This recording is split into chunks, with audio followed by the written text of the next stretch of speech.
মুসলমান বন্ধুগণ, গভীর মনোযোগ। এই দুনিয়ার জমিনে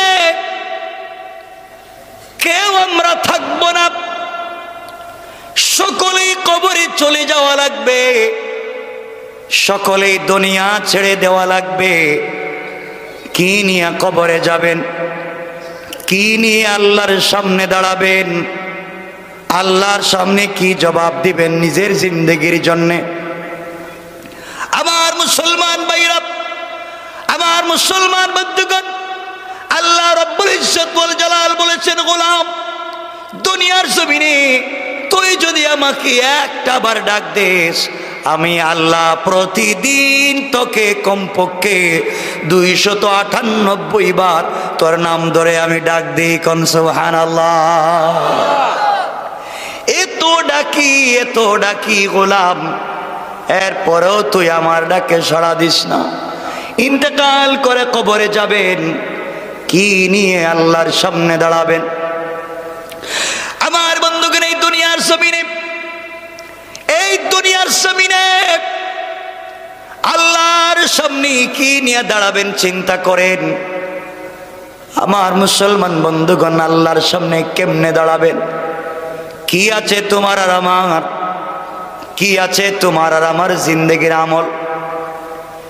কি আছে তোমার আর আমার জিন্দেগির আমল? কি আছে চিন্তা করেন। কিচ্ছু নাই। আল্লাহর সামনে কি নিয়ে হাজির হবা? আল্লাহ যদি বলে, গোলাম রে কি নিয়ে আইছো, কোন জবাব তুমি দিতে পারবা না। ভালো করে শুনে রাখো, এই জমিনে একজন বাদশা ছিল। এই বাদশার নাম হচ্ছে ইউসুফ জুনাওয়াস। ইয়ামান দেশের নসরানের বাদশা ছিল, তার নাম ছিল ইউসুফ জুনাওয়াস। এই বাদশা ঘোষণা করে দিল, আমার দেশে কেউ কালিমার দাওয়াত দিতে পারবে না, আমার দেশে কেউ ইসলামের দাওয়াত দিতে পারবে না, আমার দেশে কেউ কোরআনের দাওয়াত দিতে পারবে না। এক কথায় ওই সময় যে ধর্ম ছিল সত্য ধর্ম, আমার দেশে কেউ তাওহীদ আর রিসালাতের দাওয়াত দিতে পারবে না। যেই ব্যক্তি দাওয়াত দিবে তার মৃত্যুদণ্ড। কি দণ্ড? মৃত্যুদণ্ড। বিশ্বনবীর জন্মের অনেকদিন আগে, ঈসা আলাইহিস সালাম জমিন থেকে আসমানে উঠে যাওয়ার অনেকদিন পরে, ইয়ামান দেশের নাজরান এক বেওকুফ বেয়াদব বাদশা ছিল। এই বাদশা ঘোষণা করে দিল, আমার দেশে কেউ কালিমার দাওয়াত দিতে পারবে না, কালিমার দাওয়াত দিলেই মৃত্যুদণ্ড, কালিমার দাওয়াত দিলেই হত্যা করা হবে। কথাগুলো শুনেন। কেউ দেশের ভিতরে কালিমার দাওয়াত দেয় না, কেউ যখন এই দেশের ভিতরে কালিমার দাওয়াত দেয় না, এভাবে চলে যেতে লাগলো। দীর্ঘদিন চলে গিয়েছে, প্রায় 24টা বৎসর চলে গিয়েছে। দেশের ভিতরে কেউ কালিমার দাওয়াত দেয় না, ইসলামের দাওয়াত দেয় না, তাওহীদ আর রিসালাতের দাওয়াত দেয় না। কারণ যেই ব্যক্তি দাওয়াত দিবে তার মৃত্যুদণ্ড ঘোষণা করা হয়েছে। আমার বন্ধুগণ, আমার মুসলমান ভাইরা, এইভাবে 24 বছর চলে যাওয়ার পরে বাদশা ইউসুফ জুনাওয়াস বৃদ্ধ হয়ে গেল। চিন্তা করলো, আমি যদি মরে যাই, আর এই দেশে, যেই দেশে কালিমার দাওয়াত দিতে দেই নাই, যেই দেশে আল্লাহর কথা বলতে দেই নাই, যেই দেশে রাসূলের কথা বলতে দেই নাই, যদি যাদের কাছে, এই টুপিওয়ালা পাগড়িওয়ালা আলেম ওলামাদের কাছে, মোল্লা মৌলবীদের কাছে কোনোভাবেই যদি এই দেশের ক্ষমতা চলে যায়, যাদেরকে এই দেশে দ্বীনের দাওয়াত দিতে দিলাম না, যাদেরকে এই দেশে কোরআনের কথা বলতে দিলাম না, যাদেরকে এই দেশে ইসলামের কথা বলতে দিলাম না, যাদেরকে এই দেশে তাওহীদ আর রিসালাতের দাওয়াত দিতে দিলাম না, তাদের কাছে যদি ক্ষমতা চলে যায়, তাহলে আমাকেই আমার পরিবার সহ তো ব্রাশ ফায়ার করবে। কথা বলেন না কেন? এই চিন্তা করে বাদশা ইউসুফ জুনাওয়াস জামানার সব থেকে বড় জাদুকর যে ছিল, জাদুকরের কাছে গিয়ে বলছে, আব্বাজান আমি চাই আমি মরে গেলে এই দেশের ক্ষমতায় আমার ছেলে থাকবে। সে মরে গেলে তার ছেলে, অমরে গেলে তার ছেলে, এইভাবে যুগের পর যুগ, কালের পর কাল আমার পরিবার থেকে এই দেশের শাসন ক্ষমতা পরিচালিত হবে। আপনি কি আমাকে ব্যবস্থা করে দিতে পারবেন? আমার মুসলমান বন্ধুগণ, এমন সময় জাদুকর ডাক দিয়া বলছে, বাদশাহ অবশ্যই দিতে পারবো, কিন্তু আমি যা চাইবো আপনাকে তা দেওয়া লাগবে। বাদশাহ বলছে, তুমি যা চাইবা আমি তোমাকে তাই দিব, বিনিময়ে শুধু এই দেশের ক্ষমতায় আমাকে রাখবার সুযোগটা করে দাও। জাদুকর বলছে, আমি দিতেছি। এই কথা বলে জাদুকর বলল, বাবা ও বাদশাহ ইউসুফ জুনাওয়াজ, আপনি যদি চান এই দেশের ক্ষমতায় আপনি থাকবেন, আপনি যদি চান এই দেশের ক্ষমতায় আপনি থাকবেন, তাহলে আমাকে আপনার দেশ থেকে প্রত্যুৎপন্নমতি চালাক একটা শিক্ষিত যুবককে দেওয়া লাগবে। বাদশাহ ডাক দিয়া বলতেছে, জাদুকর একটা যুবক যদি তোমাকে দেই তাহলে আমি আমার দেশের ক্ষমতায় থাকবো কেমনে আমি বুঝি না। জাদুকর ডাক দিয়া বলছে, বাদশাহ একটা শিক্ষিত যুবক যদি আপনি আমাকে দেন, ওই যুবকটাকে আমি আমার মতো জাদুবিদ্যা শিক্ষা দেব। জাদুবিদ্যা শিক্ষা দিয়া আমার মতো বড় জাদুকর বানাইয়া আপনার দেশে তাকে পাঠাইয়া দেব। আমি আমার দেশে প্রশিক্ষণ দিয়া, বিদেশে প্রশিক্ষণ দিয়া, জাদুবিদ্যা শিক্ষা দিয়া আমি ছেলেটাকে আপনার দেশে পাঠাইয়া দেব। ছেলেটা আপনার দেশে গিয়া জাদুবিদ্যার মাধ্যমে বাবা ছেলেতে ঝগড়া, মা মেয়ে ঝগড়া, বাইয়ে বাইয়ে মারামারি, হুজুরে হুজুরে মারামারি, আর পীরে পীরে ঠেলাঠেলি। কতক্ষণ সবাই বলেন, আছে না নাই? বাংলাদেশে আছেন এটা? হুজুরে হুজুরে মারামারি আছে, পীরে পীরে ঠেলাঠেলি।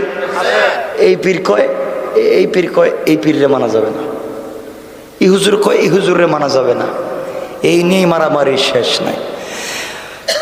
জাদুকর বলতেছে, বাদশাহ একটা যুবক যদি আপনি আমাকে দেন, এই যুবকটাকে আমি জাদুবিদ্যা শিক্ষা দিয়ে আপনার দেশে পাঠাবো। ও জাদুবিদ্যার মাধ্যমে আপনার দেশে গিয়া স্বামী স্ত্রীতে ঝগড়া, বাবা ছেলে ঝগড়া, মা মেয়ে ঝগড়া, বাইয়ে বাইয়ে ঝগড়া, হুজুরে হুজুরে মারামারি, পীরে পীরে ঠেলাঠেলি ওটা লাগাইয়া দিবে। তারা নিজেরা মারামারি করবে, আপনি আপনার দেশ চালাবেন। আপনার বিরুদ্ধে লাগবার মতো সময় ওরা খুঁজে পাবে না। এটা বাংলাদেশে আসেনি? সবাই বলেন না, আসেনি? আচ্ছা, ওরা নিজেরাই মারামারি করবে, আপনি আপনার দেশ চালাবেন, আপনার বিরুদ্ধে লাগবার টাইম নাই। বাদশা ডাক দিয়ে বলতেছে, জাদুকর সিস্টেম তো খারাপ না, পুরা দেশ খুঁজে একটা যুবককে পাইল, হানাফি মযহবের বড় ইমাম আল্লামা ইমাম আবু বকর জাসসাস রহমতুল্লাহ আলাইহি আহকামুল কোরআন বিল জাসসাসে এই যুবকের নাম দিয়েছেন আব্দুল্লাহ বিন তামের। এই যুবকের নাম আব্দুল্লাহ বিন তামের। বাদশা ডাক দিয়া বলছে, যুবক রে, তুমি শুধুমাত্র কেবলমাত্র জাদুবিদ্যা শিক্ষা করে আমার দেশের ভিতরে মারামারি লাগাইয়া দিবা, প্রয়োজনে তুমি যা চাইবা তাই তোমাকে দেওয়া হবে। আব্দুল্লাহ বিন তামির, দুই রাওয়ায়াত আশরাফ আলী তানভী বলেন, প্রতিদিন সকালবেলা যায়, বিকেলবেলা বাড়িতে ফিরে আসে জাদুবিদ্যা শিখে। আর কেউ বলেছেন 6 মাসের জন্য চলে গেল। 6 মাস পরে বড় জাদুকর হয়ে দেশের ভিতরে যখন ফিরতেছে, আমার মুসলমান বন্ধুগণ গভীর মনোযোগ, আব্দুল্লাহ বিন তামির বড় জাদুকর হয়ে দেশে আসতেছে। এই দেশ থেকে কালিমাওয়ালাদেরকে ধ্বংস করে দিবে। এই দেশ থেকে আল্লাহর তাওহীদে যারা বিশ্বাস করে তাদেরকে ধ্বংস করে ফেলবে। রিসালতে যারা বিশ্বাস করে তাদেরকে ধ্বংস করে দিবে। এই নিয়তে যুবকটা জাদুবিদ্যা শিক্ষা করে দেশে আসছে। বাদশার সঙ্গে দেখা করবার জন্য যুবক যখন যায়, কিছু দূর যাওয়ার পরে দেখে গাছের গোড়ায় বসে বসে একজন মুরব্বী বুজুর্গ মানুষ, বুড়া মানুষ গাছের গোড়ায় বসে বসে সত্য ধর্ম কালিমার দাওয়াত দিয়ে যায়। কোন সুবহানাল্লাহ। যুবক কাছে গিয়ে জিজ্ঞেস করে, আঙ্কেল আপনি গাছের গোড়ায় বসে বসে কি করেন? আল্লাহর ওলি জবাব দিলেন, যুবক রে, আমি গাছের গোড়ায় বসে বসে কালিমার দাওয়াত দেই, তাওহীদ আর রিসালাতের দাওয়াত দেই। যুবক বলতেছে, হুজুর আপনি কি জানেন না এই দেশে বাদশা নিষেধ করেছে কালিমার দাওয়াত দিতে, তাওহীদ আর রিসালাতের দাওয়াতকে বন্ধ করেছে রাষ্ট্রীয়ভাবে।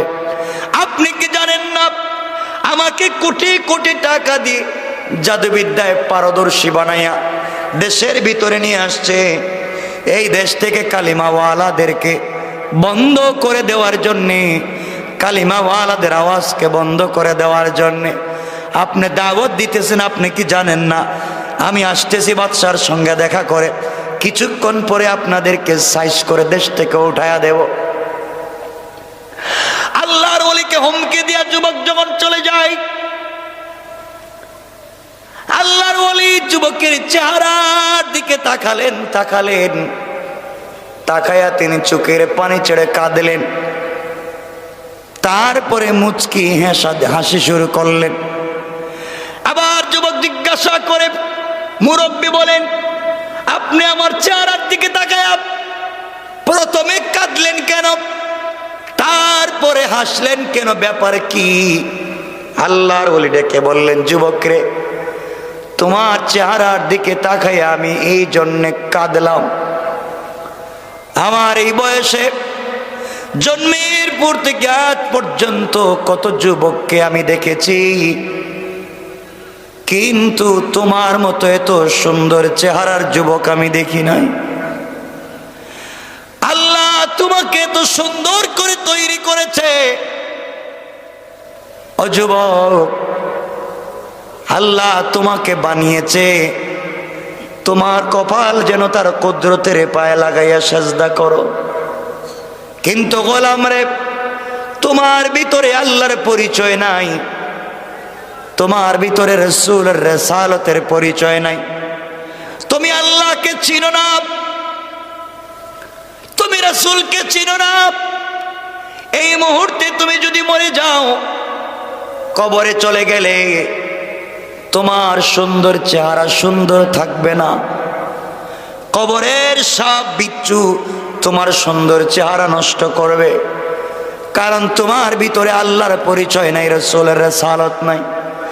এই জন্য তোমার প্রতি আমার দরদ লেগে গেল, চোখের পানি ছেড়ে তোমার জন্য কাঁদলাম। যুবক, আমি হাসলাম কেন তুমি শোনো।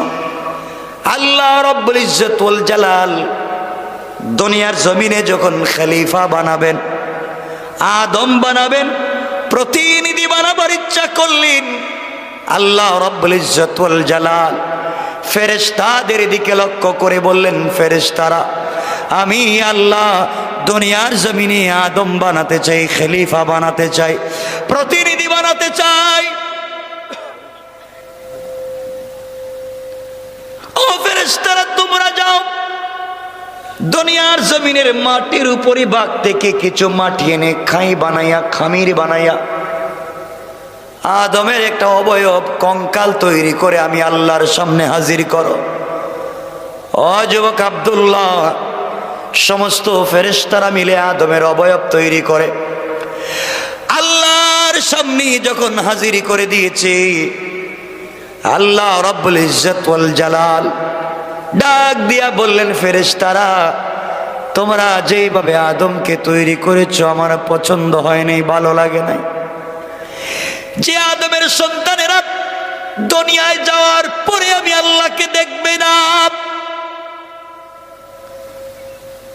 চর্ম চক্ষু দিয়ে আমি আল্লাহকে না দেখি আমার কুদরতের পায়ে সেজদা করবে, আমি আল্লাহকে না দেখে আমাকে পাওয়ার জন্যে গোটা রাত্র তাহাজ্জুদের সেজদায় কাটাইয়া দিবে, আমি আল্লাহকে পাওয়ার জন্যে হারাম থেকে নিজেকে বাঁচাইয়া রাখবে, আমি আল্লাহকে পাওয়ার জন্যে জিকির করে যাবে। তোমরা যেইভাবে তৈরি করেছো আমি আল্লাহর পছন্দ হয় নাই, যাও তোমরা আবার কিছু মাটি এনে খাই বানাইয়া খামির বানাইয়া আমি আল্লাহর সামনে হাজির করে দিবা। এই মুহূর্তে আমি আল্লাহ আমার কুদরতের হাত মুবারক লাগায়া দুনিয়ার জমিনে আদম বানাতে চাই, কোন সুবহানাল্লাহ। সমস্ত ফেরেশতারা মিলে আবার কিছু মাটি এনে আল্লাহর সামনে যখন হাজির করে দিল, আল্লাহ রাব্বুল ইজ্জত ওয়াল জালাল নিজের কুদরতের হাত মুবারক লাগায়া সর্বপ্রথম আদমের কপাল তৈরি করলেন, আদমের কণ্ঠনালী, কাঁধ, ঠোঁট, গাল, নাক, চোখ আমার আল্লাহ নিজের কুদরতের হাতে তৈরি করে ফেরেশতাদের দিকে তাকায়া ডাক দিয়া বললেন, ফেরেশতারা বলো তো আদমকে তৈরি করেছি কেমন হলো? যুবক আব্দুল্লাহ, এমন সময় সমস্ত ফেরেশতারা আদমের চেহারা মুবারকের দিকে তাকায়া আল্লাহকে ডাক দিয়ে বলেছে, আল্লাহ তাআলা আদমকে আপনি যত সুন্দর করে তৈরি করেছেন, আসমান জমিনে আপনি যা সৃষ্টি করেছেন, আদমের মতো এত সুন্দর চেহারা এই জনমে কোনোদিন দেখি না। আল্লাহ রাব্বুল ইজ্জত ওয়াল জালাল কোরআনে কারীমের 30 নম্বর পারা সূরা 3 মধ্যখানে আমার আল্লাহ এই কথার সার্টিফাই করলেন, আমার আল্লাহ জানাইয়া দিলেন, লাকাদ খালাকানাল ইনসানা ফি আহসানি তাকওয়িম। আল্লাহ রাব্বুল ইজ্জত ওয়াল জালাল বললেন, গোলামের দল, ফেরেশতার দল, আমি আল্লাহ আদমকে, আদমের সন্তানকে যত সুন্দর করে তৈরি করেছি, এত সুন্দর করে আমার সৃষ্টির আর কিছুই বানাই নাই, কোন সুবহানাল্লাহ। আল্লাহু আকবার বলেন। আল্লাহ এত সুন্দর করে আমাদেরকে বানালেন, আমাদের ভাল লাগে না, আমরা দাড়ি কাটি নিজেকে সুন্দর বানাবার জন্য, কিন্তু আপনি জানেন না যে দাড়ি কাটলে আপনাকে খারাপ লাগে। বোনেরা ব্রু প্লাক করে না? এগুলা হালাল না হারাম? এগুলা জান্নাতি না জাহান্নামি? জাহান্নামি। ব্রু প্লাক করা যাবে না। আপনি চুলে কালার করেন, আপত্তি নেই, কিন্তু কালো কালার ছাড়া, কালো কালার করা যাবে না। কথা বুঝতে পেরেছেন? আপনি দাড়িকে যত কালার মন চায় করেন, কিন্তু কালো করতে পারবেন না, ঠিক আছে তো? কালো করা যাবে না। আপনি কালো করবেন না, যত কালার মন চায় করেন। বোনদেরকে বলবো, আপনার চুলকে কালার করবেন, কালার করে কারে দেখাইবেন? স্বামীরই তো, রাস্তাঘাটে আর কাউরে? কথা কেন না কেন? স্বামীরই যদি দেখাতে হয় কালার করে, কালো কালার ছাড়া যত কালার ভাল লাগে করে, কালো করা যাবে না। কিন্তু আমরা তো কালোই করি। মোর অনেক মানুষ আছে দাড়িরে কালো করে দেয়, তো কালো করলে কি হবে? জোয়ান মনে হবে? যৌবন কি ফিরে আসবে? কথা বলেন না কেন? খামাখা, এটা ফালতু। কালো করা যাবে? সবাই বলেন কালো করা যাবে? অন্য কোনো কালার করে। এই যে এখন চলতেছে রজব মাস, শেষই তো, শাবান, এরপরে রমাদান, রমজান আসতেছে। দেখবেন অনেক মুসলমান আছে রমজান মাসে রোজা রাখে না, আছে না? রোজা রাখে না, কিন্তু ইফতার ঠিকই করে। আগে আগে করে ইফতারের সময় বসে থাকে বেশি খাওয়ার জন্য, অথচ রোজা রাখছে না। এমন শয়তান আসেনি? কথা বলেন না কেন? শয়তান চিনেন আপনারা? যে রমজান মাসে সামর্থ্য থাকবার পরে রোজা রাখে না, এর চেহারার দিকে আপনি 2 মিনিট তাকায় থাকবেন, আপনি অরিজিনাল টাটকা শয়তান দেখতে পাইবেন। কথা বলেন ঠিক কিনা? রোজা রাখবেন তো ইনশাল্লাহ? বলেন সবাই, বলেন ইনশাল্লাহ। তো রোজা রেখে লাভ কি? হ্যাঁ, সারাদিন রোজা রাখলে ফরজ কয়টা আদায় হয়? কয়টা? আর সারাদিনে নামাজ কয় ওয়াক্ত ফরজ? তো রোজা রাখে একটা, নামাজ পড়ে না 5 ওয়াক্ত, 1 ওয়াক্ত মসজিদে যায় না, সেহরি খায়, ঘুমাইয়া যায়, ফজরের নামাজ নাই, জোহরের নামাজ নাই, আসর নাই, মাগরিব নাই, তারাবি নাই, এশা নাই, কিচ্ছু নাই। রোজা রাখে আল্লাহ কো বাটপার। রোজা রাখলে কেন? তোকে রোজা রাখতে বলছে কে? আচ্ছা বলেন তো, 5টা যদি এক পাল্লায় রাখেন, একটা যদি আরেক পাল্লায় রাখেন, কোন পাল্লা বাড়ি হবে? তো আপনি 5টা ছাড়লেন, রাখলেন একটা। হ্যাঁ, এটার নাম রোজা না, এটার নাম উপবাস। এটার নাম কি? হিন্দুরা উপবাস করে না? কথা বলেন না কেন? উপবাস করে না, কিন্তু তারা নামাজ পড়ে। আমরাও উপবাস করি, নামাজ পড়ি না, তো তো সমান সমান। এগুলা করবেন না। আর কিছু লোক তো রোজা রাখে, সবাই রোজা রাখতেছে, এখন আমি একা কি করবো, রাইকা নিলাম। ঠিক না? তার নিয়ত ভালো না, কাজ হবে না। রোজা রাখবেন তো ইনশাল্লাহ সবাই? সবাই বলেন না? গোপনে গোপনে খাইবেন?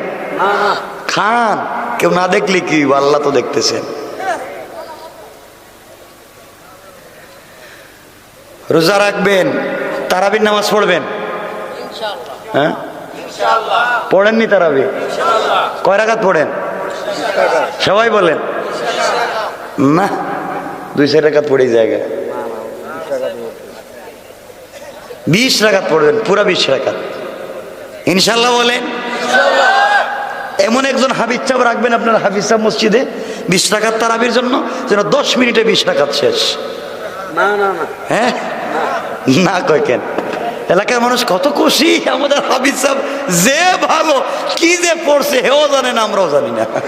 ঠিক কিনা জুড়ে খান? শয়তানি করেন আল্লাহর সাথে না? আল্লাহ কয় কি রে, আমিও তো বুঝলাম না কি পড়লো, আমিও তো বুঝলাম না কি পড়লো। কোরআন শরীফ নিয়ে আপনি শয়তানি করেন, দুষ্টামি করেন। একবার আস্তে আস্তে, ধীরে স্থিরে, ওয়ারাত্তিলিল কোরআন তারতিলা, ধীরে স্থিরে পড়তে হবে। পারবো তো ইনশাল্লাহ? লম্বা রুকু দিব, লম্বা সেজদা দিব, এভাবে নামাজ পড়বেন লম্বা সময়। কবুল করবেন কে? আর রমজানে যদি আপনি নামাজ পড়তে গিয়া, রোজা রাখতে গিয়া একটা সবে কদর পায়া যান, যদি লাইলাতুল কদর আপনার ভাগ্যে লেখা থাকে, আপনি পেয়ে যান। লাইলাতুল কদর কি প্রথম রমজানে হয় না 20 তারিখের পরে? হ্যাঁ, আপনারা বলেন তো, তারাবির মসজিদে নামাজের লোক প্রথমে বেশি হয় না লাস্টে? প্রথমে 2-4 দিন ভরা, এরপরে আস্তে আস্তে কমানে, আস্তে আস্তে হিন্দু হয়, এরা কমে, কমতে কমতে কমতে কমতে 20-25 রমজান আর নাই। কই যায় এরা? মার্কেটে। কই যায়? আল্লাহ কই আমি এই সময় লাইলাতুল কদর দিতেছি, এক রাত্রে যদি নামাজ কবুল হয়ে যায়, ইবাদত কবুল হয়ে যায়, 83 বছরের চাইতে বেশি সওয়াব আল্লাহ দিয়ে দেবেন। এক রাতে 1000 মাসের চাইতে উত্তম। খায়রুম মিন আলফি শাহর। আমরা তখন থাকি ঘুমাইয়া, তখন কই থাকি? নাইলে মার্কেটে ঘুমাই, নাইলে মার্কেটে যাই। রমজান মাসে আল্লাহ শয়তানরে তালা মাইরে রাখে, ঠিক নিটা? কিন্তু আমরা তো শয়তান হয়ে গেছি, এটা কেউ জানে না। রমজান মাসে রাত্রেবেলা শুধু রাস্তাঘাটে আড্ডা দেখবেন, আড্ডা দিতেছে সবাই, যুবকের আড্ডা দিতেছে, ফ্রি টাইম আড্ডা দিচ্ছে, ফজর পরে ঘুম, ভালো কথা, রাত দিন আড্ডা দিচ্ছে। আড্ডা দিচ্ছ কোন? এই টাইমে কাজে লাগাও, কাজে লাগাও, একটা নফল আদায় করলে ফরজের সওয়াব, ফরজ আদায় করলে 70টা ফরজের সওয়াব। সুবহানাল্লাহ খান। পারেন না, কোরআন শরীফ পড়েন না, ইবাদত ঠিক মতো করেন না, পারবেন তো ইনশাল্লাহ এবার? কেন এলাকায় হোটেল নাই? দেখবেন রমজান মাসে হোটেলে লেখা থাকে এটা হিন্দু হোটেল, লেখা থাকে না? কালো কাপড় দিয়ে লাগাই রেখে দিয়েছে বাবা, কালো, এখানে লিখছে হিন্দুদের জন্য ভিতরে খাবারের সুব্যবস্থা আছে। ভিতরে গিয়ে দেখবেন একজনও হিন্দু নাই। কথা কন না? সব মুসলমান খাইয়া ভালো করে পেটকে ভইরা বাহিরে এসে কাশি দেয়, মনে হচ্ছে রোজা রাখছে, পেট খালি। লম্বা টুপি দে, ওরে আল্লাহ। তসবিও হাতে নেয়, ইফতারের আগে সবার সামনে বসে আজকে রোজা রাখছি, মোটামুটি কষ্ট হচ্ছে না, অথচ এর ভিতরে 3 বার খাইছে দিনে।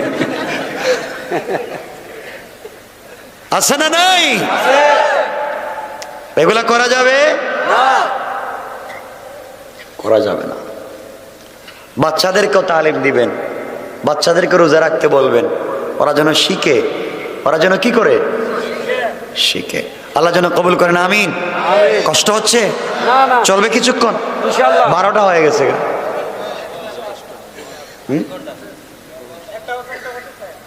আসেননি কিছুক্ষণ আপনারা? একটু হাত দেখান তো, কারা কারা চলে যাইবেন? চলে যাইবেন আপনারা সবাই, যে হাত উঠেলেন। বসেন বসেন, সব বসে আছেন, আলহামদুলিল্লাহ ভালো। শুনেন কি বলতে চাই আমার বন্ধুগণ, আল্লাহর ওলি এই যুবককে বললেন, ও যুবক। এমন সময় ফেরেশতারা আল্লাহকে বলছে, আল্লাহ পৃথিবীতে যা বানাইছো, তুমি যা বানাইছো সব তো কোন বললে বানাইলা, আদমকে নিজের হাতে বানাইতে গেছো কেন? এমন সময় আল্লাহ জবাব দিলেন, ফেরেশতারা, আমি আল্লাহ আদমকে নিজের হাতে এই জন্য বানিয়েছি, আদমের সন্তানেরা দুনিয়ায় যাওয়ার পরে আমি আল্লাহকে দেখবে না, না দেখে গোটা জিন্দেগি গুনার কাজে সময় কাটায়া আমার গোলাম যখন আমি আল্লাহকে চিনতে পেরে গভীর রজনীতে জিন্দেগির গুনার জন্য তওবা করে চোখের পানি ছেড়ে কান্না করে বলে, আল্লাহ তাআলা আমার নাম গুনাহগার, কার কাছে আপনি এত বড় কোরআন দিয়ে পাঠাইছেন, যে কোরআন পৃথিবীর কোন সৃষ্টি নিতে চায় না, এমন একজন লোকের কাছে দিলেন। 3 বারই বলছে, পারে না, ওকে কোরআন রাখতে পারবে? আল্লাহ বলছেন, ও জিবরাইল সাবধান, যার কাছে আমি কোরআন দিচ্ছি সে আমার বন্ধু হাবিবুল্লাহ, তাকে আমি জবান নাড়াইয়া নাড়াইয়া কোরআন পড়াইয়া কষ্ট দিতে চাই না। তুমি আমার বন্ধুর বুকের সঙ্গে বুকটা লাগাইয়া একটা চাপ দাও, আর 30 পারা কোরআন আমি আমার বন্ধুর সিনার মধ্যে নাজিল করে দিলাম। তার নামই হচ্ছে চাপ। এই জন্য বুজুর্গ আলেমদের কাছাকাছি থাকবেন। বুজুর্গ আলেম যারা, হক্কানি আলেম যারা, তাদের কাছাকাছি যাবেন। কিন্তু দেখবেন এলাকায় এমন বড় হুজুরও আছেন, বড় হুজুর, যত বড় হুজুর তিনি পাবলিকরে আর সালাম দেন না। আমি বড় হুজুর, আমি সালাম দিব কেন? আমারে সালাম দেও। কেন আপনি সালাম দিতে পারেন না? এমনও কিছু বড় হুজুর আছেন, মুসাফার জন্য হাত দিলে, মুআনাকা তো দূরের কথা, মুসাফার জন্য হাত দিলে হাত বাইর করে না, আছে না? না, হাতে ঠান্ডা লাগতেছে, করোনা লাগবো, দেয় না। কিন্তু মুসাফার সময় যদি হাতে হাদিয়া দেন, হাদিয়া বুঝেননি? হাদিয়া gift, thank you thank you, আবার আইসো আরো দিও। আর যে দিল না, আপনি তাড়াতাড়ি যান, সিরিয়ালে আর একজনের সুযোগ দেন। মুসাফা করলে করোনা হবে। আমি যদিও ঢাকা শহরে থাকি, আমার জন্ম মাটি হচ্ছে সিলেট শহরে। আমাদের এমপি, আমাদের এমপি আজকে তিনি মারা গেছেন।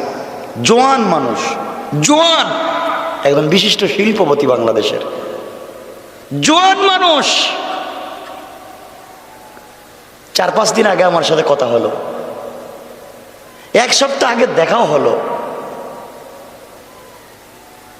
এই মানুষটা ফেব্রুয়ারি মাসের 10 তারিখ করোনার ভ্যাকসিন দিয়েছে, টিকা দিয়েছে।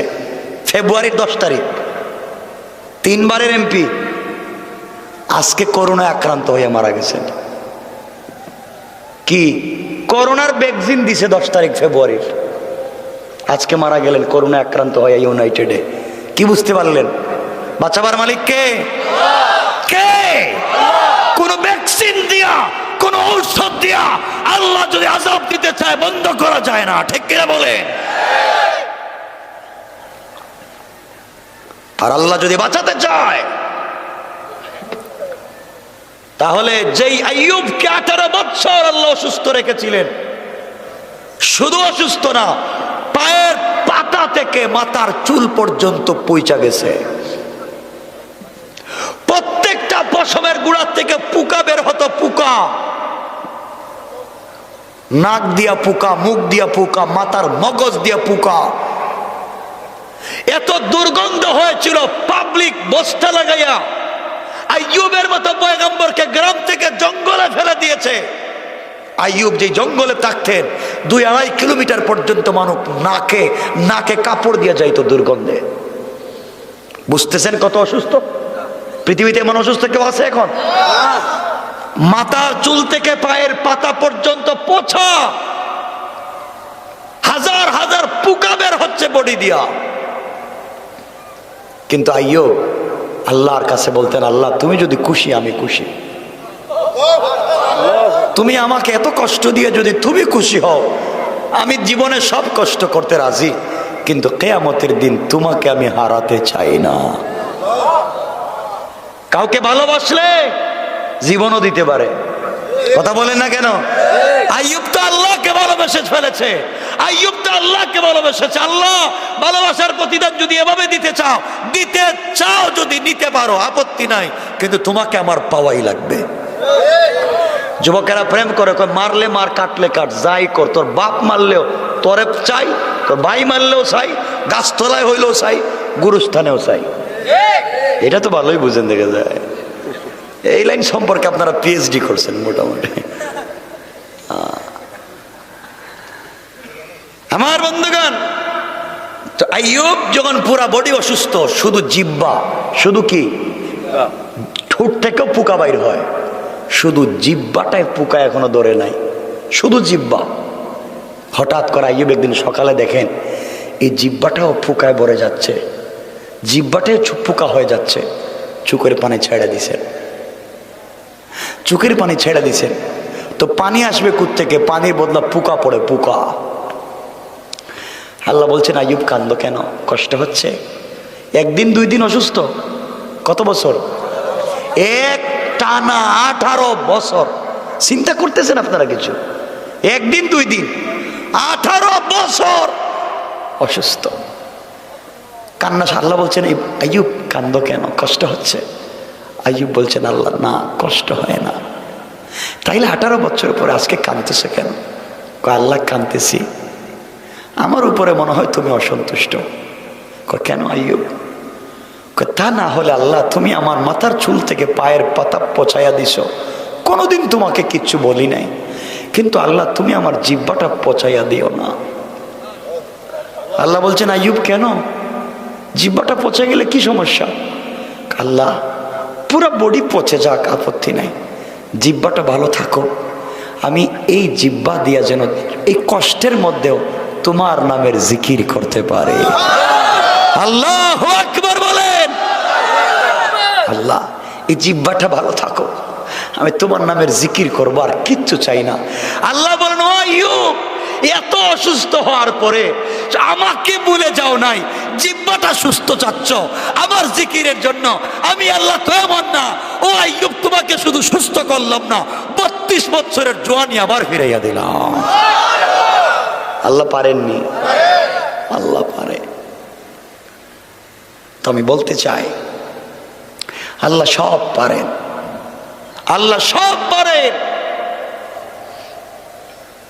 এজন্য আমার বন্ধুগণ, আমার ভাইরা, সব কিছুর পরে ফিরে যেতে হবে কার কাছে? কার কাছে? আল্লাহর কাছে।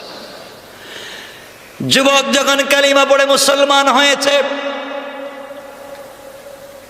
এবার আল্লাহর ওলি যুবককে বুকের সঙ্গে জড়ালেন, কপালে চুম্বন করে বুকের সঙ্গে জড়াইয়া আল্লাহকে ডাক দিয়ে বললেন, আল্লাহ তাআলা, এই যুবকের মাধ্যমে দেশ থেকে দিনটাকে মুছে দেওয়ার কৌশল করেছিল সরকার। আমি এই যুবকের জবানে কালিমা জারি করে দিয়েছি। আল্লাহ তাআলা, তুমি এই যুবকের অন্তর থেকে কুফরি নেফাকি দূর করে তোমার ইলমে মারিফতের নূর দিয়া মুনওয়ার করে দাও। আল্লাহর ওলি যুবককে বুকের সঙ্গে জড়াইয়া যখন চিৎকার করে আল্লাহকে বলেছে, আল্লাহ সাথে সাথে তার কথা যখন শুনলেন, এমন সময় যুবক ডাক দিয়ে বলতেছে, আল্লাহর ওলি, আপনি আমাকে ছেড়ে দেন, আপনি আমাকে ছেড়ে দেন, আপনি আমাকে ছেড়ে দেন, আর ধরে রাখবেন না। এই মুহূর্তে আপনার একটা চাপে আমি আল্লাহর আরশ পর্যন্ত পরিষ্কার দেখতে পাই। আল্লাহু আকবার। আল্লাহর বলে ছেড়ে দিলেন। এবার যুবক বলতেছে, হুজুর, আমার গাড়ি লাগবে না, আমার কোটি টাকার বাড়ি লাগবে না, সরকার আমাকে হাজার হাজার টাকা কোটি টাকা দিছে, আমার কিচ্ছু লাগবে না। কি যে আপনি করলেন বুকের সঙ্গে জড়াইয়া, কি যে দিলেন, এখন আল্লাহর নামের জিকির করলে আমি শান্তি আর স্বাদ পাই। সুবহানাল্লাহ। আল্লাহর ওলি, আমি আর কোথাও যাব না, আপনার এখানে পড়ে থাকবো। আল্লাহর ওলি বলছেন, বাবা না না না, এখানে থাকলে হবে না। যেই বাদশা এই দেশ থেকে দিনকে মুছে দিতে চায়, আমরা এই দেশে দিন জিন্দা করব। এই দেশের মানুষের সকল জনগণের কানে কানে কালিমা পৌঁছাবো। যাও মানুষের কাছে দিনের দাওয়াত দেও, কিন্তু বাবা নিজেকে সংযত রাখো। আমার বন্ধুগণ, এক পর্যায়ে যুবক আব্দুল্লাহ বিন তামের বাদশাহ টাকা দিয়া পাঠাইছিল ইসলাম ধ্বংস করবে, আর আল্লাহ পাঠাইছে এখন ইসলাম প্রতিষ্ঠা করবে। সুবহানাল্লাহ বললেন না? একই যুবক এখন বাড়িতে যায়। আমার মুসলমান বন্ধুগণ, গভীর মনোযোগ। এই যুবক যখন বাড়িতে যায়, রাস্তায় গিয়ে দেখে রাস্তার দুই পাশে শত শত হাজার পাবলিক দাঁড়ায় আছে। রাস্তার মধ্যখানে সহিহ রওয়ায়াতে বিশাল বড় একটা বাঘ দাঁড়ায় আছে। যুবক দৌড়াইয়া পাবলিকের কাছে যা বলে, ভাইয়েরা, আপনারা রাস্তা পার হন না কেন? মানুষেরা বলতে লাগলো, যুবককে, আমরা রাস্তা পার হইয়া যেতে পারি না এই বাঘের কারণে। যদি বাঘ আমাদের উপরে আক্রমণ করে আমাদেরকে খেয়ে ফেলে, এই জন্যে তো আমি যাই না, আমরা যাই না।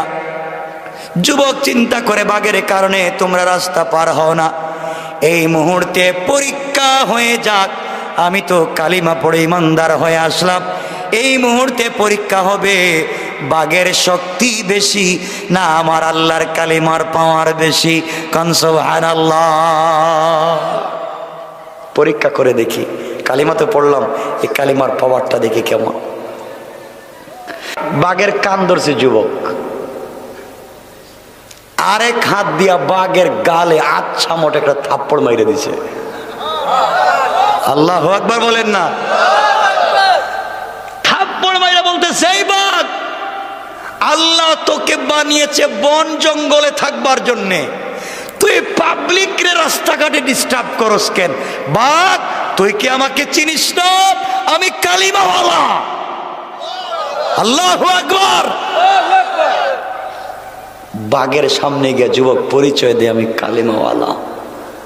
আর আমরা রাস্তাঘাটে 2500-এ রাস্তাঘাটে নারায়ণগঞ্জে এই ব্রিজের মুখে আমরা কি পরিচয় দিই গভীর রাত্রে? কন্ত আমরা গাড়ি থামান, থামান, গ্লাস খুলেন, কি আছে দেন, আমার চিনেন, কোনা চিনি না, আমি আলা জালা দের বেটারির বাপ, আমি এরশাদ শিকদারের দুলাভাই, যা আছে সব দে, মুসলমানে দিয়ে দিন, কথা কন না কেন? এই হলো আমাদের পরিচয়ের কোয়ালিটি আর কন্ডিশন। আর যুবক বাগের সামনে গিয়ে পরিচয় দিচ্ছে আমি কালিমাওয়ালা। আল্লাহু আকবার। আলোচনার শুরুতে বলছিলাম আল্লাহকে চিনেন, সবকিছুকে চিনাইয়া দিব। এই কথা বলতে দেরি মুফাসসিরিনে কেরাম লেখেন, সাথে সাথে বাঘ মাথাটা নোয়াইয়া কানটা নাড়াইয়া 2 মিনিটের ভিতরে জঙ্গলে যাইতে দেরি করে নাই। পাবলিক কই কি রে, যুবকের কথা দেখি বাঘও শুনে, তাইলে তো মনে হয় বড় বহুত বড় পিসাব। মানুষ তার কাছে তেল নিয়ে পানি নিয়ে লাইন ধরছে। সুবহানাল্লাহ, আবার সুবহানাল্লাহ। খুব বড় পিসাব, মানুষ মনে করছে বহুত বড় পীর। যুবক কি রে, আমি কালিমা পড়লাম, এরা তেল পানি নিয়ে আসে কেন? কেউ এসে বলে ভাই আমি চোখে দেখি না। যুবক চোখে হাত দিয়া কালিমা পড়ে ফু দেয়, সাথে সাথে চোখ ভালো হয়ে যায়। কারো পা ভাঙ্গা, যুবক পায়ে হাত দিয়ে ফু দেয়, সাথে সাথে পা ভালো হয়ে যায়। এইভাবে সারা দেশের ভিতরে যত কানা ল্যাংরা লুলা আতুর দের বেটারি যারা ছিল সব লাইন ধরছে। যেই আসে, যে সমস্যা নিয়ে আসে, যুবক ফু দিতেই সমাধান হয়ে যায়। আল্লাহু আকবার, সবাই বলেন আল্লাহু আকবার। যুবক চিন্তা করে এই দায়িত্ব তো আমার না, আমার কাজ তো এটা না। আমার দায়িত্ব হচ্ছে এই দেশে দিন জিন্দা করা, কালিমা জিন্দা করা। এই হাত পা ভালো করে তো লাভ নাই। যুবক কৌশল করলো, যুবক শোনো কেমনে দিন জিন্দা করতে হয়। যুবক এবার বলছেন না, এখন যে আমার কাছে সমস্যা নিয়ে আসবে আমি বলবো আগে কালিমা পড়ো, এরপরে তোমার জন্য দোয়া করব। পাবলিক তার কাছে আসে, সে কালিমা পড়ায়, হাত দেয়, সাথে সাথে সমস্যার সমাধান হয়ে যায়। আল্লাহু আকবার বলেন, আল্লাহু আকবার। শক্তি দিয়েছেন কে? কে? এই আল্লাহ আছেন ভাই। 12:30 হয়ে গেছে, থাকুক এখানে, আলোচনা অনেক লম্বা, সামনে না গেলে আয়াতের কিছুই বুঝবেন না, বহুত লম্বা। 12:30 হয়ে গেছে, পনে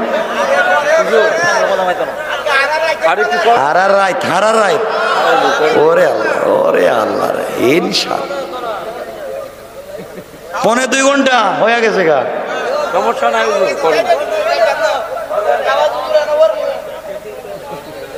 কিন্তু নামাজ তো প্রতিদিন পড়বা 5 ওয়াক্ত।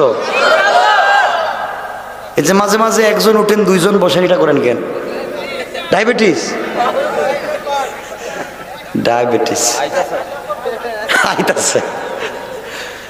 আমার বন্ধুগণ কষ্ট হচ্ছে না তো? একটু হাত উঠে দেখান কার কার কষ্ট হচ্ছে।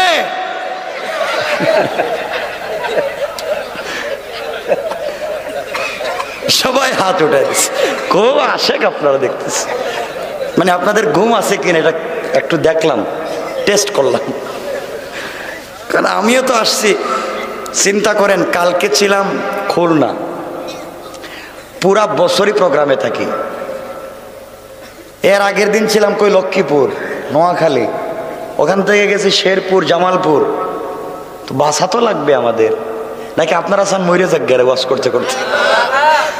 ওয়াশ কইরা যদি হার্ট অ্যাটাক কইরা লাঞ্চ বাস্ট মাইরা মরে যায়, এরপরে আপনাদেরকে বুঝাইতে পারবো না, কারণ নামাজে পড়বেন না। আমারে কথা দেন আজকে নামাজ পড়বেন ইনশাআল্লাহ। কয়দিন পড়বেন? হ্যাঁ ঠিক আছে তো? যত সমস্যা আসুক, যত জ্বর তুফান আসুক, যত বিপদ আসুক, নামাজ আছে যেখানে, আল্লাহ আছেন যেখানে। সত্য কথা কইছেন তো? আল্লাহ কবুল করো। ঠিক আছে, আল্লাহ বলছেন আমিও আছি, লা তাহজান ইন্নাল্লাহ মা'না।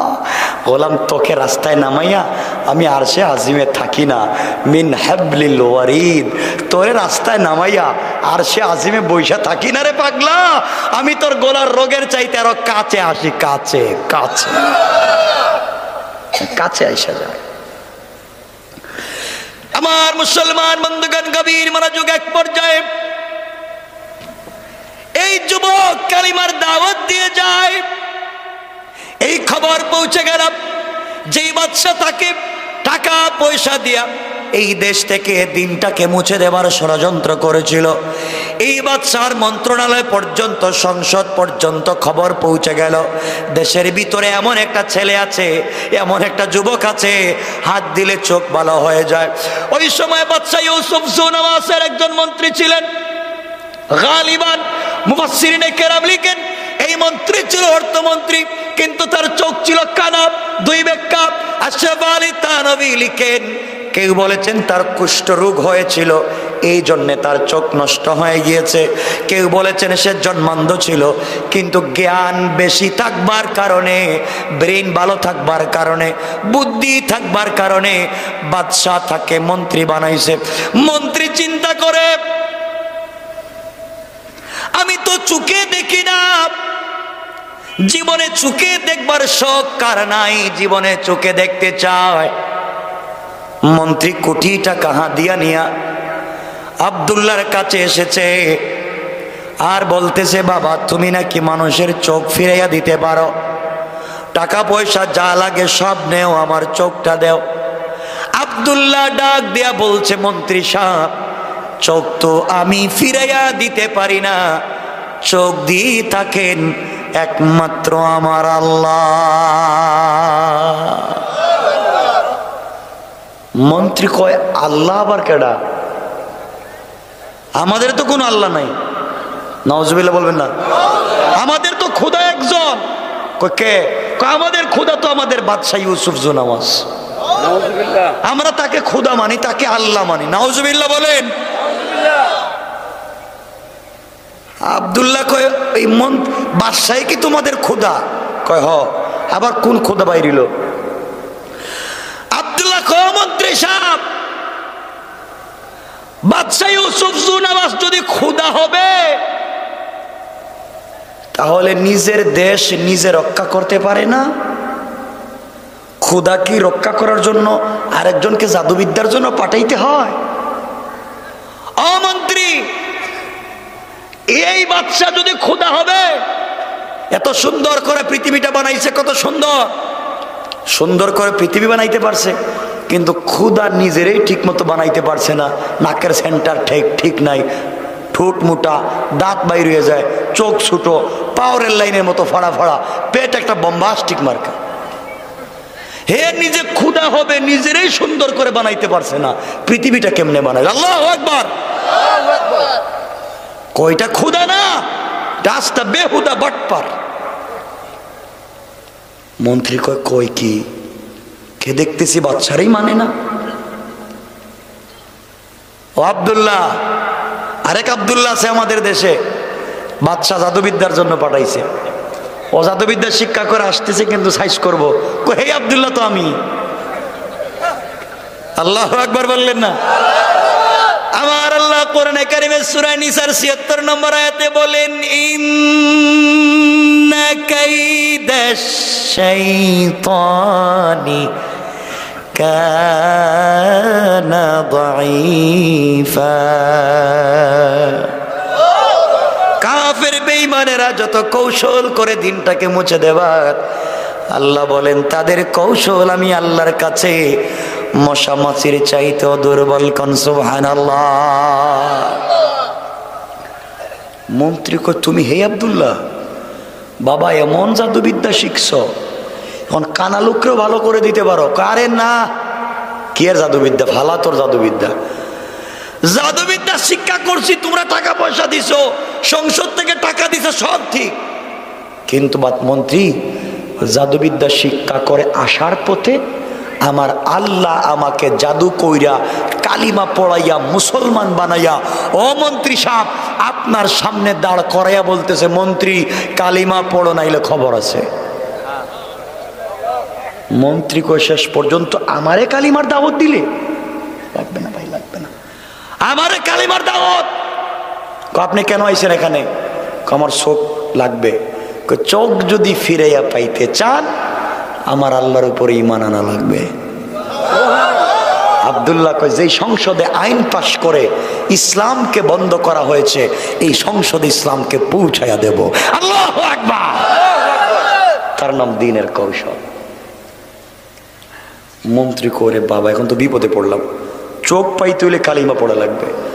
মন্ত্রী চিন্তা করে, শিক্ষিত তো, চিন্তা করে যদি কালিমা পড়ি আর চোখ পাই, চোখ পাওয়ার পরে যদি কালিমা ছাইড়া দিই, সমস্যা কি? চিন্তা করতেছেন নিয়তের ভালো না খারাপ? আমরা তো কত ওয়াদা মানুষরে দেই, নির্বাচনের পরীক্ষার ওয়াদা পালন করতে হয় নাকি? ওয়াদা দিল আমি যদি এই বছর নারায়ণগঞ্জের এই 1000 এমপি হতে পারি, তাহলে এলাকার যত ভালো ভালো রাস্তা আছে সব ভাঙ্গা একবার কাঁচা বানাইয়া দিব। সব ভাঙ্গা দিব বুঝছে। এখন নির্বাচিত হওয়ার পরে তো হেরার খুঁজে পাওয়া যায় না। কথা কন না কেন? নির্বাচনের আগে রিস্কার ড্রাইভাররেও ধরে, সুইপাররেও ধরে, যারে পায়ের পায়ে ধরে, আর নির্বাচনের পরে হেরার খুঁজে পাওয়া যায় না। কথা বলেন ঠিক কিনা? তো মন্ত্রী বলতেছে, মন্ত্রী চিন্তা করলো যদি এই মুহূর্তে কালিমা পড়ে আর চোখ পাই, পরে কালিমা ছাইড়া দিব, সমস্যা কি? চোখ তো পাইলাম। নিয়ত ভালো না খারাপ? খারাপ। আব্দুল্লাহ কালিমা পড়ার সমস্যা নাই, পড়ায় দে। আব্দুল্লাহ কালিমা পড়াইয়া দিস। কালিমা পড়াইয়া চৌকে হাত দিয়া বলতেছে, আল্লাহ আমি যার চৌকে হাত দিয়া ধরছি এটা একটা চরম পর্যায়ের বাটপার, এর নিয়ত ভালো না। আল্লাহ এর পরেও তো আমি এই নিয়ত ছাড়া খারাপ একটা লোকের জবানে তো কালিমা জারি করে দিছি। আল্লাহ তুমি কালিমার বরকতে এর চোখটা তুমি ফিরাইয়া দাও। আল্লাহু আকবার। বলতেই মন্ত্রীর চোখ হয়ে গেছে ভালো। মন্ত্রী আমি দেখতেছি তো ঠিক আছে, তো ভালো আছে আব্দুল্লাহ, এখন যাই। চোখ পাইলাম, হাদিয়া দিলাম, যাই। আব্দুল্লাহকে কই যাইবেন? কেন তোমার টাকা দিলাম, পয়সা দিলাম, হাদিয়া দিলাম, চোখ পাইলাম, যাই। কই জি না, কালিমা শেষ হয়েছে না। কয় এখন কি? কয় কালিমা অর্ধেক বাকি আছে। বাকি অর্ধেকটা কি? জাতা দিমু, জাতা। আল্লাহু আকবার বলেন। জাতা দিলে আর কি হয়? আমরাই তো কতরে জাতা দিই, কিছু তো হয় না। দে দে জাতা দে, হেই জাতা কি আর হেই জাতা? এই চাপ আর হেই চাপ না। আমার বন্ধুগণ গভীর মনোযোগ। এবার আব্দুল্লাহ মন্ত্রীকে বুকের সঙ্গে জড়ায়া চোখের পানি ছেড়ে আল্লাহকে ডাক দিয়া বলেছে, আল্লাহ তাআলা আমি চাই যেই সংসদ থেকে আইন করে কোরআন ইসলামকে বন্ধ করা হয়েছে, তোমার কালিমার দাওয়াত বন্ধ করা হয়েছে, আমি চাই এই মন্ত্রীর মাধ্যমে এই সংসদে আবার কালিমার বিল উঠাবো। আয় আল্লাহ তাআলা, আমি ওকে আমার বুকের সঙ্গে জড়াইয়া ধরলাম। আল্লাহ তুমি তো সব কিছু পারো। আল্লাহ এই মুহূর্তে এই মন্ত্রীর অন্তর থেকে কুফরি নেফাকি দূর করে তোমার ইলমে মারিফতের নূর দিয়া মুনওয়ার করে দাও। কোন সুবহানাল্লাহ। বলতে দেরি হয়েছে, মন্ত্রী চিৎকার করে বলছে, আব্দুল্লাহ তোর পায়ে ধরি আমারে ছাইড়া দে। তোর একটা চাপে এই মুহূর্তে আল্লাহর আরশ পর্যন্ত পরিষ্কার দেখা যায়। আব্দুল্লাহ ছেড়ে দিয়েছে, বলছে মন্ত্রী এবার চলে যান। মন্ত্রী কান্না করে বলে, আব্দুল্লাহ রে আর যাব না। কি করলে? বুকের সঙ্গে জড়াইয়া কি করলে? বুঝি না। আমার মন্ত্রিত্বের দরকার নাই, আমার গাড়ি বাড়ির দরকার নাই, সম্পদের দরকার নাই, tiles ceramic air condition air কুলারের দরকার নাই। তুই আমার বুকের সঙ্গে বুকটা লাগাইয়া যে আল্লাহর পরিচয় আমাকে দিলে, এখন তো এই আল্লাহর নাম নিয়া গাছতলায় বসলেও জান্নাতের শান্তি পায়। আল্লাহু আকবার। কে করেছেন? আল্লাহ। আপনারা বাইচা গেলেন গা মানুষ এগুলা বসার কারণে। বুঝছেন তো কত লম্বা হইতেছে আল্লাহ, কিন্তু বুঝতেছেন না তো আপনারা। কারণ আমি যতক্ষণ বসবো ততক্ষণ কথাই বলবো। আমার ওয়াজে গান নাই, গজল নাই, আজান নাই, ওগুলো আমি পারি না। কথা বুঝছেন? যতক্ষণ বসবো তাফসির শুনবেন ইনশাআল্লাহ। এজন্য আর কষ্ট দিতে চাই না। কষ্ট হচ্ছে আপনাদের? কি কয় না আমি বুঝি না এদের, এতক্ষণ বৈশাখ কয় না।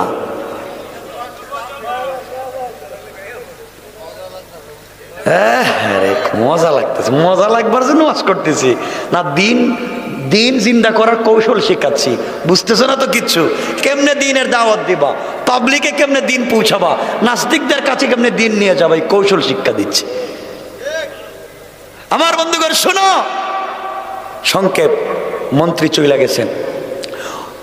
পরের দিন সংসদ অধিবেশন বসেছে।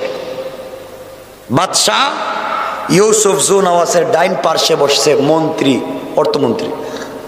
বাদশাহ তাকায়া দেখে অর্থমন্ত্রীর চোখ ভালো। জিজ্ঞেস করো মন্ত্রী, চোখ পাইলা কই? কই চোখ তো দিছে আমার আল্লাহ। আল্লাহু আকবার বললেন না? আরো জোরে বলেন না আল্লাহু আকবার।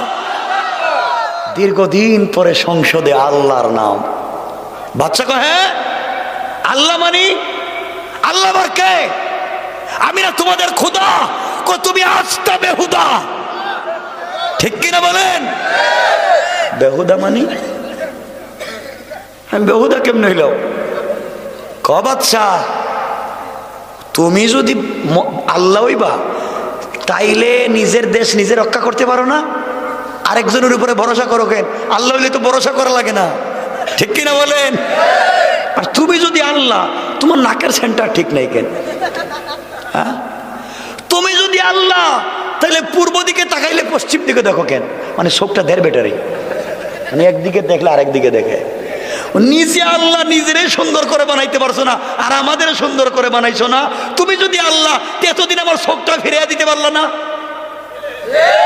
ঠিক কিনা? এখন যে আল্লাহ আমার চোখ দিছে, হেই আল্লাহ। বাদশা কই কিরে, এটা দিকে বিগড়িয়ে গেল আজকে, হেরে আবার কে ঔষধ দিল? কয় মন্ত্রী সাবধান, খবরদার, যে আল্লাহর নাম নিচ্ছ। আব্দুল্লাহ বিন তাহমেরকে কয়েকশো কোটি টাকা দিয়ে পাঠাইছে জাদুকরের কাছে, জাদুবিদ্যা শিক্ষা করে আসতেছে, তোমাদের কালিমাওয়ালারে সাইজ করবে। মন্ত্রী কো হে আব্দুল্লাহর কাছেই তো কালিমা পড়ছি। আল্লাহু আকবার। আমার আল্লাহ বলেছেন ওয়া মাকারু ওয়া মাকারাল্লাহ ওয়াল্লাহু খায়রুল মা। আব্দুল্লাহ এক সময় মায়ের খাইতে খাইতে তার পিসাবের নাম বইলা দিছে। ওই যে মুরব্বী গাছতলায়, মনে আছে নি? মুরব্বীকে দইরা আনা হয়েছে। মুরব্বী, এদেশে কালিমা নিষেধ তুমি জানো না? কই জানি তো। জানি তো, তাহলে দাওয়াত দিলা? বাদশাহ আপনি নিষেধ করছেন আর আল্লাহ আসমান থেকে নির্দেশ করছে, আমি কারটা মানবো? আমি আল্লাহরটাই মানছি। কয় জানো এই অপরাধের শাস্তি কি? কয় জানি না। কই জীবন্ত মানুষের মাথায় গাছ কাটার করাত লাগাইয়া 2 টুকরা করে দিয়েছে, কিন্তু আল্লাহর ওলি শহীদ হয়ে গেলেন, কালিমা ছাড়লেন না। আমি বোঝাতে চাইলাম দিন প্রতিষ্ঠার আন্দোলন করলে আঘাত আসবে, কষ্ট আসবে, ঝড় তুফান আসবে, দমে গেলে থেমে থাকলে হবে না, ঠিক কিনা বলেন? এক পর্যায়ে আব্দুল্লাহকে ধরছে। আব্দুল্লাহ কালিমাটা ছাইড়া দে বাপ, তুই আমার দেশটা নষ্ট করে দিবে। তুই যদি কালিমা ছাইড়া দিস, তোকে আমার দেশের অর্ধেক নাজরানের অর্ধেক তোর নামে রেজিস্ট্রি করে দিব। এরপরে কালিমাটা ছেড়ে দে। আমার একমাত্র একটা মেয়ে, এই মেয়েটাকে তোর কাছে বিয়ে দিব, কালিমা ছেড়ে দে। আব্দুল্লাহ ডাক দিয়া বলছে বাদশা ইউসুফ শোনো, তুমি নাজরানের অর্ধেকের কথা আমাকে বলেছ, তুমি যদি এই জমিনের পূর্ব থেকে পশ্চিম, উত্তর থেকে দক্ষিণ গোটা দুনিয়া আমার নামে রেজিস্ট্রি করে দাও, আসমান থেকে চন্দ্র সূর্য আমার আরেক হাতে উঠাইয়া দাও, বিশ্ব সুন্দরী মেয়ে এনে বিয়ে করতে বলো বাদশাহ, পৃথিবীর সকল সম্পত্তি লাত্তি মেরে ফেলে দিতে পারি, কিন্তু একটা সেকেন্ডের জন্য আল্লাহর নামকে জবান থেকে ছেড়ে দিতে পারি না।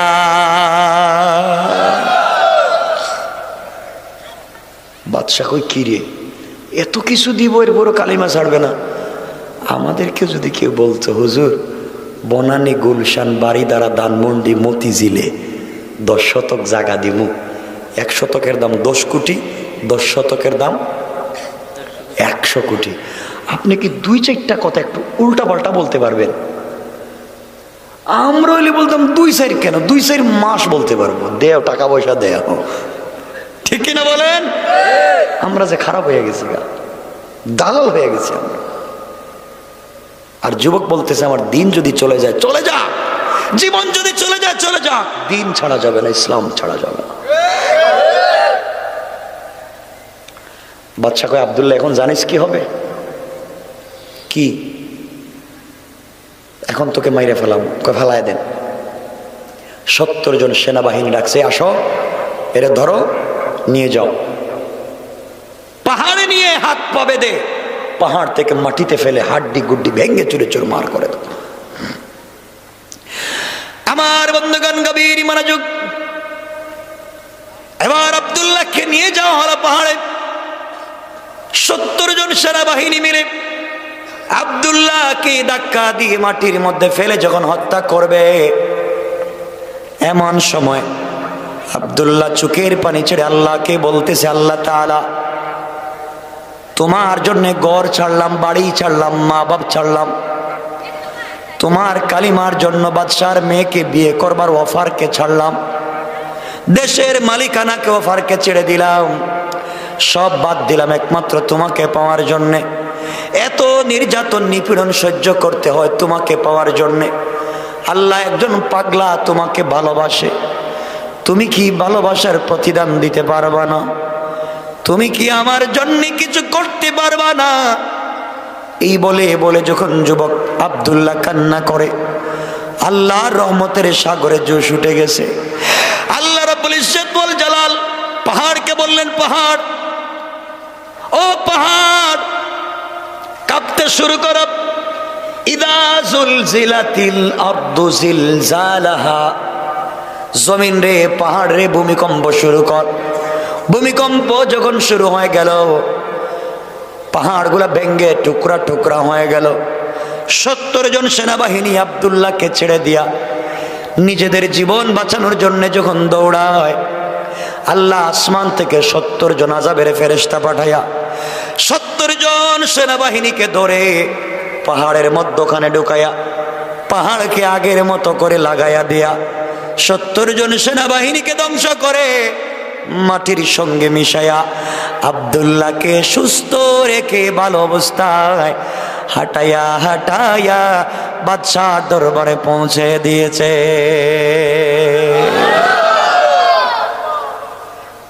বাদশা বলে, আব্দুল্লাহ আমার সেনাবাহিনী কই? বাদশা হেরা দেখছি পাহাড়ের উপরে, আল্লাহুম্মা বিসমিকা আমুতু আহিয়া, কয় ঘুমায় গেছে গা। ঘুমায় গেছে মানে? কয় নাই নাই নাই, শেষ, পাইবেন না। কার বিরুদ্ধে লাগছেন আপনি জানেন? বাদশার কি রাগ কমছে না বাড়ছে? বাড়ছে। আরো 70 জন দিছে, যাও এরা নিয়ে যাও সাগরে, নিয়া একবারে সাগরের মধ্যখানে ছেড়ে দিও। 70 জন নিয়ে গেছে সাগরে। সাগরে নিয়ে যখন ফেলে দিবে, এবার আব্দুল্লাহ কান্না করে আল্লাহকে বলছে, আল্লাহ তাআলা মুনিব, তুমি আমাকে পাহাড়ে বাঁচাইছো, এখন যদি সাগরে আমাকে না বাঁচাও, কাফেররা বলবে তোমার ক্ষমতা পাহাড়ে চলে, সাগরে চলে না। আল্লাহ তোমার ক্ষমতা নিয়ে ওরা টিটকারি করবে। আল্লাহ তাআলা তুমি আমাকে কি বাঁচাতে পারো না? কথা দিলাম তোমাকে, তোমার সঙ্গে আমার কমিটমেন্ট আর ওয়াদা, এই মুহূর্তে তুমি যদি আমাকে সাগরে বাঁচাইয়া দাও, কথা দিলাম এই নাজরানের সকল জনগণের কানে কানে তোমার তাওহীদ আর কালিমার দাওয়াত আমি পৌঁছায়া দেব। কোন সুবহানাল্লাহ। সাথে সাথে আল্লাহ রাব্বুল ইজ্জত ওয়াল জালাল সাগরকে বললেন, সাগর রে উত্তাল হয়ে যাও। সাগর উত্তাল হয়ে গেল। সাথে সাথে তাদের নৌকা ভেঙ্গে টুকরা টুকরা হয়ে গেল। 70 জন সেনাবাহিনী আব্দুল্লাহকে ছেড়ে দিয়ে নিজের জীবন বাঁচানোর জন্য যখন দৌড়ায়, সাঁতার কাটতেছে, এমন সময় আল্লাহ আসমান থেকে 70 জন আযাবের ফেরেশতা পাঠায়া 70 জন সেনাবাহিনীকে ধরে ফেরাউনের মতো কাদামাটি খাওয়াইয়া, পানি খাওয়াইয়া, বম্বাস্টিক মার্কা করে পানির নিচে ছেড়ে দিলেন। আর আব্দুল্লাহকে সুস্থ রেখে ভালো রেখে পানির উপর দিয়া হাঁটাইয়া হাঁটাইয়া বাদশার দরবারে পৌঁছে দিয়েছে। বাদশা কয়, আব্দুল্লাহ তুই হেরা কই? হেরা মানে কারা? আমার সেনাবাহিনী। হেরা দেখতেছি গোসল করতেছে। গোসল করতেছে মানে? নাই তো, শেষ। বাদশা কয়, প্রতিদিন যদি এভাবে 70 জন করে যায় তাহলে মাস শেষে দেখবো সেনাবাহিনী নাই। কথা বলেন না কেন? কার বিরুদ্ধে লাগছে? আব্দুল্লাহর পক্ষে আছেন কে? আল্লাহ। ইন্নাল্লাহ মা'ানা, আমি আছি। এবার বাদশা কয়, আব্দুল্লাহ তুই নিজে করে বাবা, তোরে কেমনে মারা যায় ক? তোরে কেমনে মারা যায় তুই নিজে ক? আব্দুল্লাহ কয়, কোন মানুষ কি নিজেরে কেমনে মারা যায় কয়া দেয়? কোন পদ্ধতিতে তোরে মারতে পারতেছি না, তুই নিজে ক। আব্দুল্লাহ কয়, আল্লাহ তোমার সাথে ওয়াদা দিয়েছিলাম এই দেশের মানুষের প্রত্যেকটা জনগণের কানে কানে, নারী পুরুষ আবাল বৃদ্ধ বনিতা সবার কাছে কালিমার দাওয়াত পৌঁছাবো, কিন্তু আমি একার দ্বারা তো সম্ভব না, আমি জেলে বন্দি। আল্লাহ আমি যদি মইরাও যাই, একটা কৌশল করতেছি, কৌশল যদি ঠিক হয়ে যায় আমি মইরা যাব, কিন্তু সবার কাছে তোমার দিন পৌঁছাইয়া যাব। আল্লাহু আকবার। বাচ্চারা কয়, বাচ্চা আমাকে মারবেন? কহ তোকে মারাই লাগবে। আমাকে যদি মারতে হয় আমি যেভাবে বলবো সেভাবেই মারতে হবে, তাইলে আমাকে মারতে পারবেন। যেভাবে কইবে সেভাবেই মারবো, এরপরে তোরে মারা লাগবে। আব্দুল্লাহ কয়, তাইলে আমাকে যদি মারতে হয় পুরা নাজরানে 3 মাস আমার নামে মাইকিং করবেন, এলান করবেন, পুরা দেশের মানুষকে, বৃদ্ধ বৃদ্ধা, যুবক যুবতী, বাচ্চা শিশু সবাইকে একটা মাঠে জমা করবেন, বাধ্য করে সকল মানুষকে মাঠে নিয়ে আসবেন, পুরা দেশের মানুষকে। ওই জায়গায় আপনি আমাকে নিয়ে যাবেন, ওই মানুষের সামনে নিয়ে আমার গলায় আপনি ছুরি লাগাইয়া টান দিবেন, আপনি আমাকে মারতে পারবেন না। ওই সময় যদি আপনি আমাকে মারতে হয় আপনাকে আমি একটা কালিমা বলবো, কালিমা, এই কালিমা আপনি পড়া লাগবে। এই কালেমা পড়ে যদি আপনি আমার গলায় ছুরি লাগান তাহলে আপনি আমাকে মারতে পারবেন। আর কালিমা যতক্ষণ না পড়বেন ততক্ষণ পর্যন্ত আমাকে আপনি মারতে পারবেন না। আব্দুল্লাহকে মরার আগে তোমারে সাইজ কইরা মরবো। আল্লাহু আকবার। বাদশা কয়, যাই কর, যাই কর, সব করতে রাজি, তুই মরবে তো? আমি মরবো। কথালে ঘোষণা দিতেছি, একটা হয়ে যাইতেছে। হুজুর থাকুক এখানে, আর দরকার নেই। হুজুর শেষ করেন। কি কোন আপনারা শেষ করেন? হিস্টোরিটা কই কি চিন্তা করেন। রাত্র হইছে একটা, সমস্যা নাই।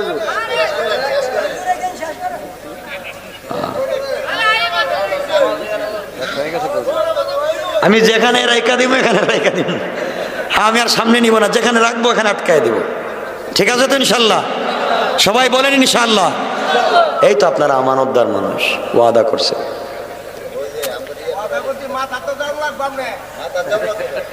না এত বড় চালাক দেখা যায় ভাই, আমার কষ্ট হচ্ছে।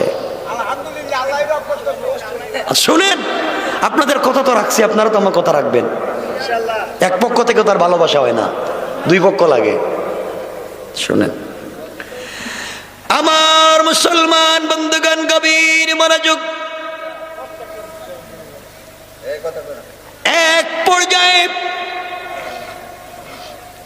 গোটা দেশের মানুষকে এক জায়গায় জমা করা হলো। জমা করে পাবলিক চিন্তা করে বাদশা কত মানুষকে ফাঁসি দিয়া মারলো, কোনদিন কোনো মানুষকে দাওয়াত করলো না, জানালো না। আর একটা তরুণকে মারবার জন্যে গোটা দেশের মানুষকে বাধ্য করে যাওয়ার জন্যে মানুষের ভিতরে আগ্রহ কমছে না বাড়ছে? সকল মানুষ যখন মাঠে জমা হয়ে গেল, বাদশা বলতেছে, আব্দুল্লাহ রে, এই মুহূর্তে তুই তো মরে যাবে, বল তোর জীবনের কোনো চাহিদা আছে কিরে বাপ? আব্দুল্লাহ বলছে, আছে, আমার জীবনের চাহিদা আছে। কই কি চাহিদা? ক। ফাঁসির আসামি, তোর জীবনের চাহিদা পুরা করা হবে। আব্দুল্লাহ বলে, আমার জীবনের চাহিদা হলো এই মুহূর্তে কোটি কোটি জনগণের সামনে আমি 2 মিনিট ওয়াজ করব। কি করব? বাদশাহ বলে, যা, তোকে সুযোগ দিলাম, মনের মতো ওয়াজ কর। আব্দুল্লাহ দাঁড়িয়েছে আর বলছে, দেশের জনগণ, আমার নাম আব্দুল্লাহ বিন তামির, বাদশার নাম ইউসুফ জু নওয়াজ। এই বাদশাহ আমাকে জাদুবিদ্যার জন্য পাঠিয়েছে, দেশটাকে রক্ষা করবার জন্য, কালিমার আওয়াজকে বন্ধ করবার জন্য। কিন্তু জাদুবিদ্যা শিক্ষা করে আসার পথে আমি এক আল্লাহর উপরে ঈমান এনেছি। এই আল্লাহর উপরে ঈমান আনবার কারণে আপনারা জানেন, আল্লাহর নাম নিয়ে আমি যত মানুষকে ঝাড়ফুঁক করেছি সবাই সুস্থ হয়েছে, যে যত অসুবিধা নিয়ে গিয়েছে সুবিধা হয়েছে। এই অপরাধের কারণে,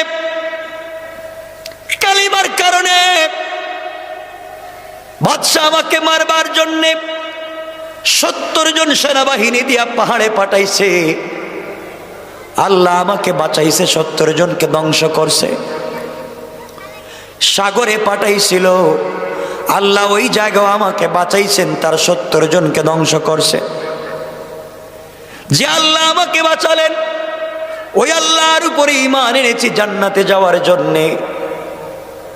শোনো রে মানুষ, কালিমা ছেড়ে দেওয়ার জন্য বাদশা আমাকে প্রলোভন দিয়েছিল। কালিমা ছাড়লে তার মেয়েকে বিয়ে করব, দেশের মালিক হব। কিন্তু আমি কালিমা পড়ে আল্লাহর নাম নিয়ে তো স্বাদ আর শান্তি পাই, দুনিয়ার সম্পত্তিতে আমি এত শান্তি পাই না। এই জন্যে আমি কালিমা ছাড়তে পারলাম না। দেশের জনগণ চিন্তা করে, তাহলে কালিমায় কি শান্তি আর কি মজা। এত অফার পাওয়ার পরেও যুবকটা কালিমা ছাড়তে পারল না। এক পর্যায়ে বলছে, ও জনগণ শোনো, তোমাদেরকে আমি দাওয়াত করে একত্রিত করেছি। এই মুহূর্তে তোমাদের কাছে আমি একটা বিচার দিতে চাই। বিচার হলো, জনগণ, এতদিন পর্যন্ত বাদশা আমাকে মারতে পারে নাই আমার আল্লাহর নাম না নেওয়ার কারণে। আমার আল্লাহর নাম নেয় না, এতদিন আমাকে মারতে পারে নাই। এই মুহূর্তে বাদশা আমাকে মারবে, তোমরা সবাই সাক্ষী থাকো। মারতে হলে গলায় ছুরি লাগাইয়া আমি একটা কালিমা বলবো, বাদশা ওই কালিমা পড়বে। আমার আল্লাহর নাম নিয়ে গলায় ছুরি লাগাইয়া দেওয়ার পরে আমি যদি মরে যাই, মনে করবে আমার আল্লাহর নাম সত্য। আর যদি গলায় ছুরি লাগানোর পরে আমি না মরি, মনে করবে আমার আল্লাহর নাম মিথ্যা। এই সত্য মিথ্যার বিচার তোমাদের কাছে দিলাম।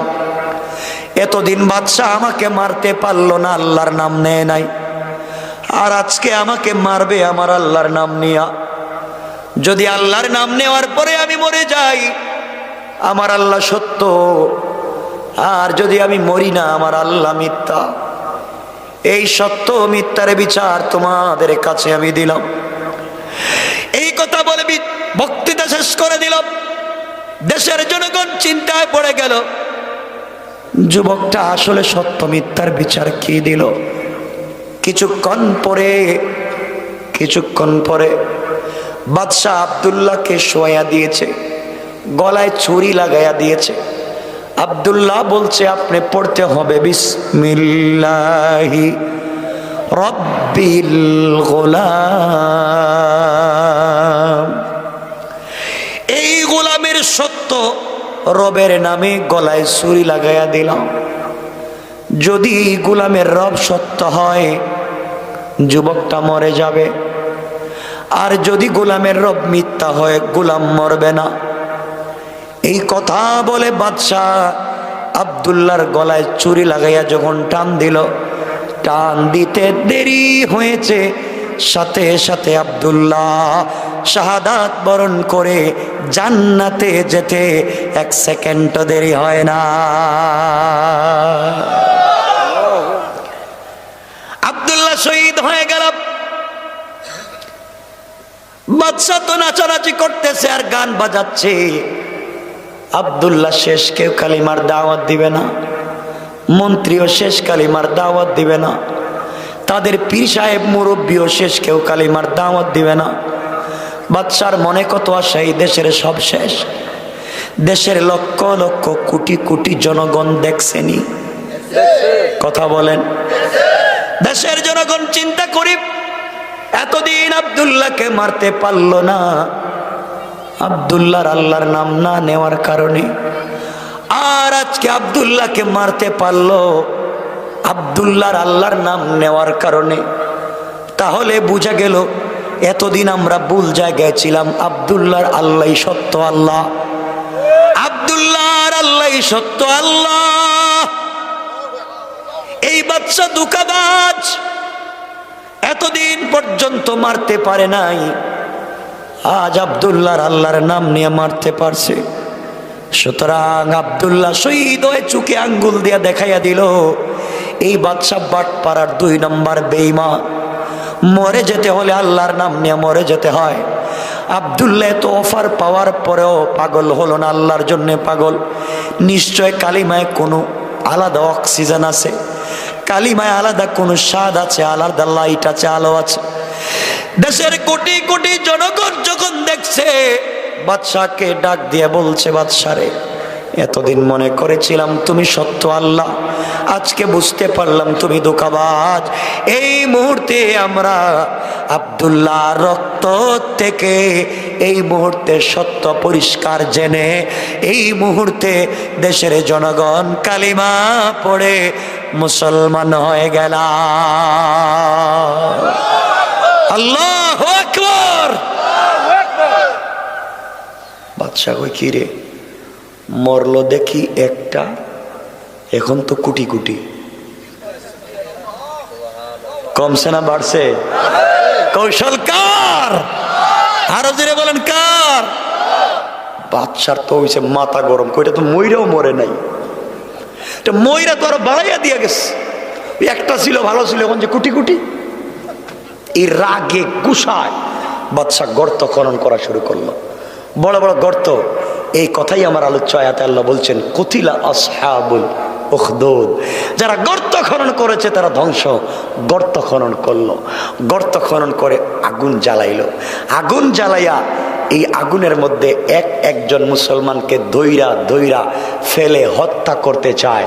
আল্লাহ বলছেন আন্নারি যাতিল ওয়াকুদ, যারা ওই জায়গায় বসেছিল, যারা ওই জায়গায় আগুন জ্বালিয়ে তামসা দেখেছিল, আর যারা এই জায়গায় বসেছিল, আল্লাহ বলছেন ওই জায়গায় বসে মুসলমানদেরকে অগ্নিকুণ্ডলিতে ফেলে হত্যা করতে চাইল।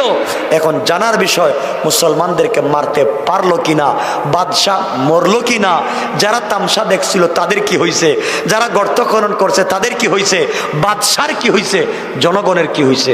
বহুত লম্বা কথা, এখানে রাইখা দিলাম। এই জায়গায় থাকুক, এখন মানুষ কোটি কোটি মানুষ মুসলমান হয়েছে, এই জায়গায় থাকুক, বাদশাহ ওই জায়গায় থাকুক, ঠিক আছে তো?